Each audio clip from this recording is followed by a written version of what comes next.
$6 ramen and udon in San Francisco. That's unheard of until today.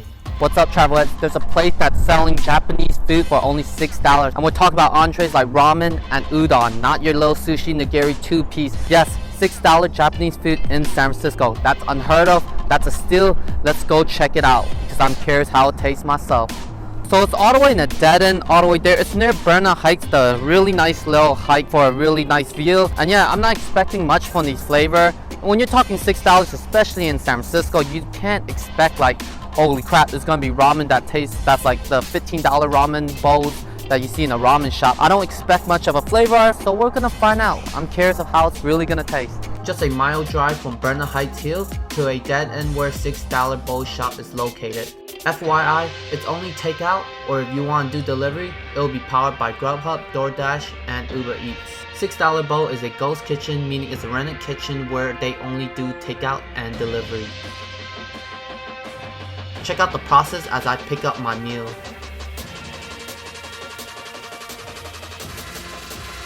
Now let's head to the car so I can show you what I ordered. So I got here my $6 bowl shop. $6 for a bowl of noodle soup for Japanese food. That's unheard of. Today I got here the garlic creamy curry udon, which is one of their more popular ones. We have the Shoyo pork chashu ramen. We got here the spicy chicken karaage aged rice. And for appetizer, we have here the takoyaki. So today I got here a ramen, udon, and a rice plate and an appetizer, each for $6. Man, I'm curious. And shout out to Auden for letting me know about the spot. Let's dig into this. Soup on the side. Oh wow, you can smell the aroma in it. There's a lot of cheese in there. That curry taste, the aroma, the curry. There's corn and there's onion in here with some udon that's just stuffed. The takoyaki here with the bonito flakes and looks like some red ginger. Look at him, it's moving. Here I got the karaage chicken with the aged rice with some mayo look-like sauce. Last but not least, there's Shoyo chashu ramen. The ramen's a thin noodle type. Wow, it only gives one piece of chashu. That's kind of a bummer. It comes with corn and onion, green onion. So I was just about to start my meal, and one thing I noticed about them is they don't provide utensils. Thank goodness, me being Asian, I have to get my own chopsticks and my napkins. First thing I'm gonna eat is the takoyaki. It's smothered with the bonito flakes. You gotta grab a bunch of those flakes with the mayo. Oh, there's also a little iceberg salad on it. But yeah, for takoyaki, I like to grab a lot of the bonito with a lot of the mayo sauce, smother with it, and eat it all together. It looks like a decent sized takoyaki ball right here. Not too bad.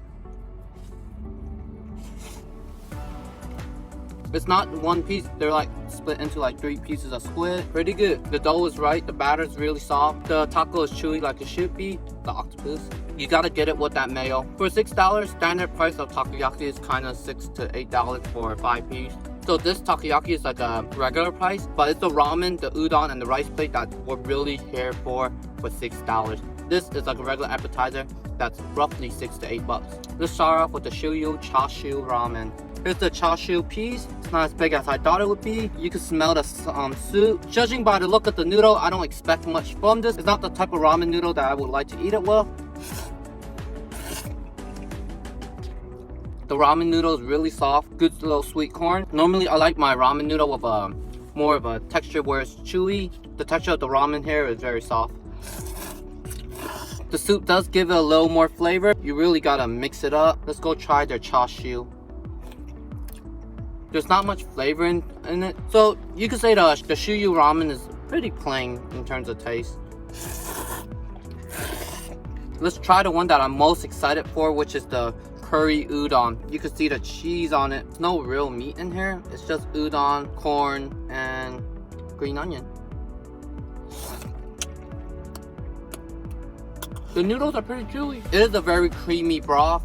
To my surprise, you can smell the curry really strong. But when you eat the noodles with the soup, it doesn't have much of a strong taste on the curry. Last but not least, the karaage with the aged rice.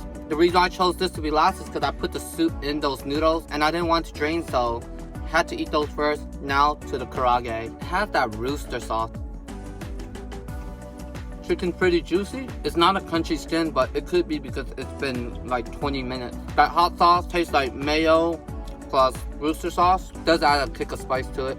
Not too strong. Try some of their aged rice. I'm not sure why it's called aged rice. Let me know in the comment below why, because I don't know. It tastes like regular rice, or Japanese rice you could say.